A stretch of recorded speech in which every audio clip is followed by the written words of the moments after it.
Mga master, okay lang bang? Huwag niyong skip ang mga ad sa aking mga video kung okay lang mga master. Salamat sa solid na suporta po. Yon, what's up mga masters? Nandito na naman tayo sa panibagong araw, panibagong kabanata na naman ang pagsasama-samahan natin ngayon guys.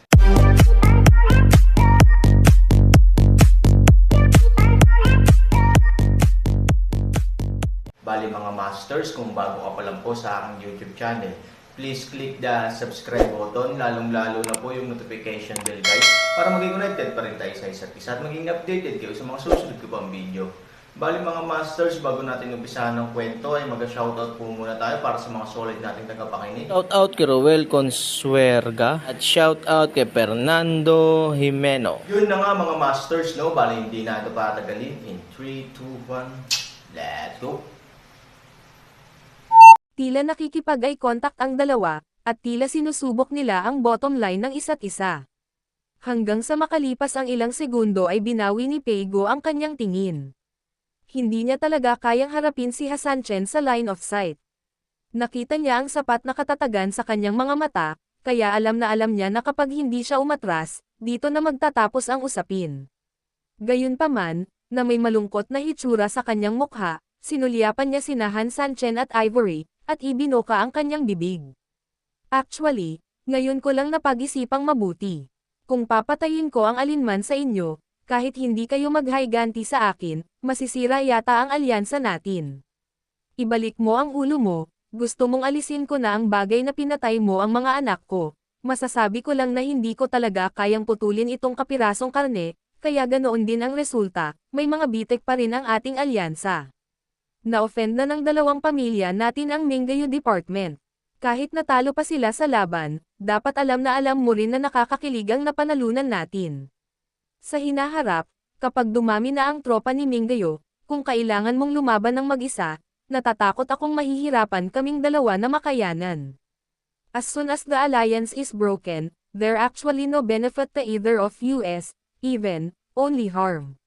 Sabi ko nga, pumayag ba kayong dalawa? Nagkatinginan ang mag-asawa, at tama nga si Peigo sa puntong ito. Ang dalawang panig ay bumubuo ng isang alyansa, nagtutulungan, umaasa sa isa't isa, at nagpapatibay sa isa't isa. Sa kabaligtaran, pareho ang talo. Patriarch Pei, huwag mag-atubiling sabihin kung ano ang iyong sasabihin, hindi na kailangang magpatalo sa paligid ng bush. Sabi ni Hasan-chen. Okay, then I'll go straight to the point. Sumulyap muli si Peigo sa kanilang dalawa, at nagpatuloy, sa totoo lang, mayroon akong isang paraan na pinagsama ang dalawa, na hindi lamang negal iligtas sa akin mula sa paghihiganti sa pagpatay sa aking mga anak, ngunit nagpapahintulot din sa inyo na gawin iyon. At isang masayang pagtatapos. Ang pamamaraang ito ay napakasimple. Ngayong nawalan ako ng isang anak na lalaki at isang anak na babae, para sa akin, ang kinabukasan ng pamilya Pei ay wala na. Kaya, gusto kong bigyan mo ako ng kinabukasan. Nang marinig ito, agad na kumunat ang noo ni Ivory, Patriarch Pei. Ako ay tiyak na mag-aambag ng higit pa sa pamilya Pei sa susunod na 3,000 araw, makatitiyak ka tungkol dito. Miss Ivory, gaano kalaki ang iyong kontribusyon at kapangyarihan? Kahit na isang araw sa hinaharap, ilalagay mo ang aking pamilyang Pei sa tuktok ng mundong ito. Sa oras na iyon, kapag bumalik ako sa loob ng 100 taon, saan pupunta ang pamilyang Pei na ito? Isang bulalakaw lang sa langit ang nagniningning, ngunit nawala sa isang kisap mata. Nang marinig ang kanyang mga salita, nakaramdam ng kaunting panlulumo si Ivory. Sa kabilang banda, ngumiti si Hasan-chen, tila narinig na niya ang ilang kilay, sabi ko Patriarch Pei, huwag kang umikot. Napagtanto na narinig ni Hasan-chen ang ibig niyang sabihin, ngumiti si Peigo, ang tinatawag kong hinaharap ay umaasa ako na mayroong isang tao sa pamilyang Pei na mamumuno nito sa hinaharap.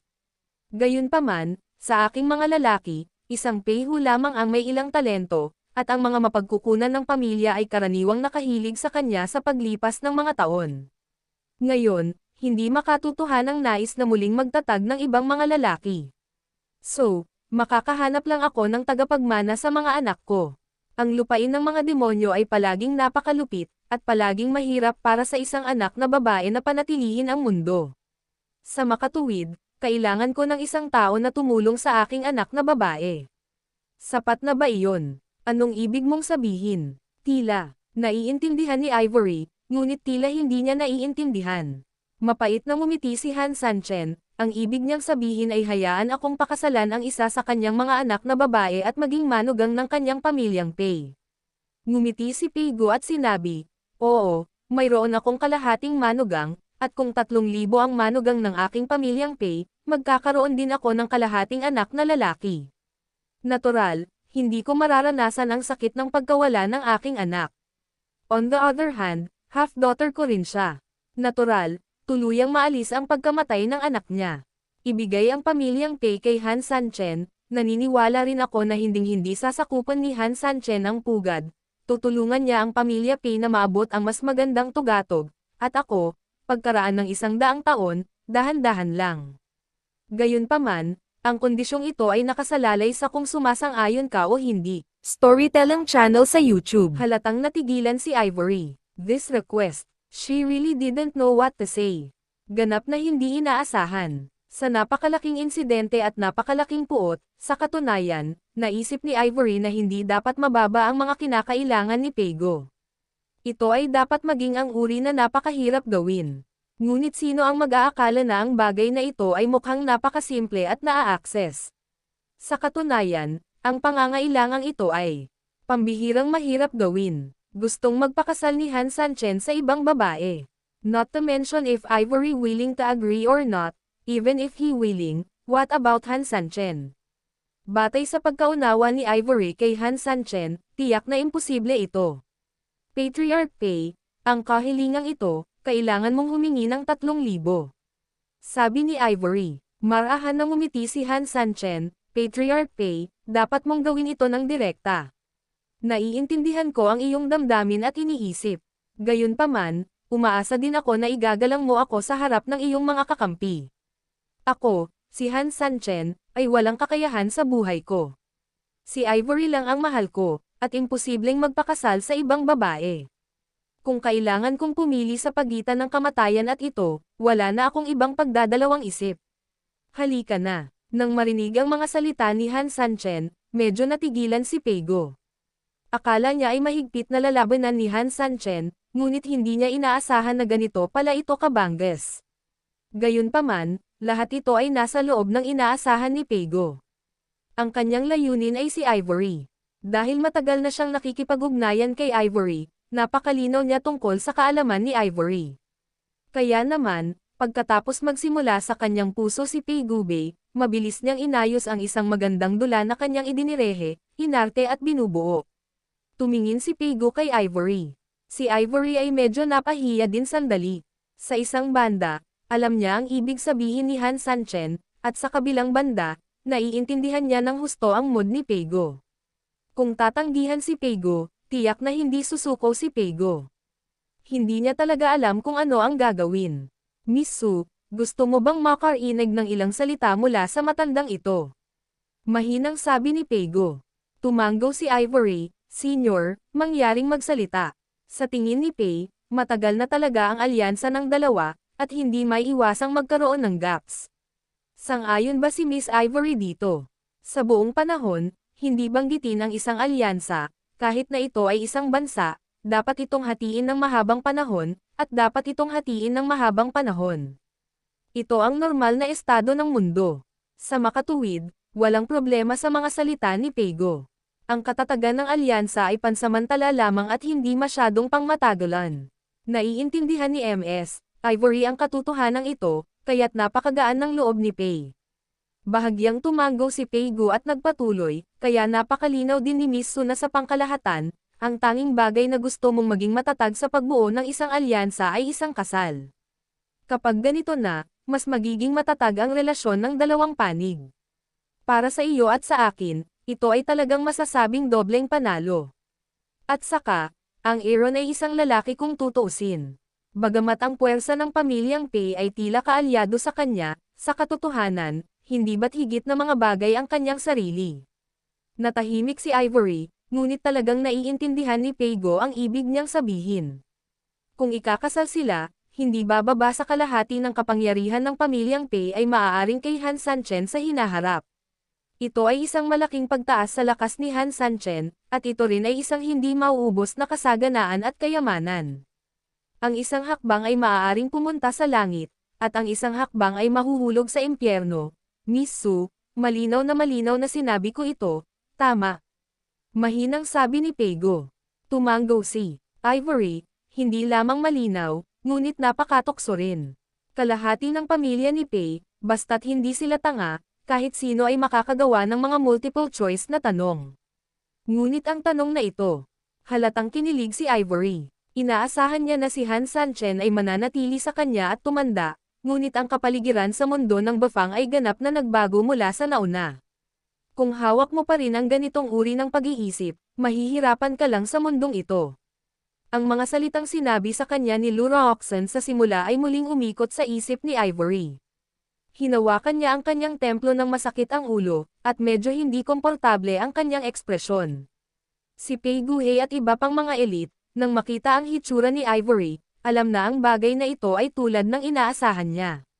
Pagkaraan ng ilang sandali, si Pei Gu ay nagmamadaling pumunta sa tabi ni Ivory at ngumiti ng mahina, masisiguro kung ikaw pa rin ang tunay na asawa ni Sanchen.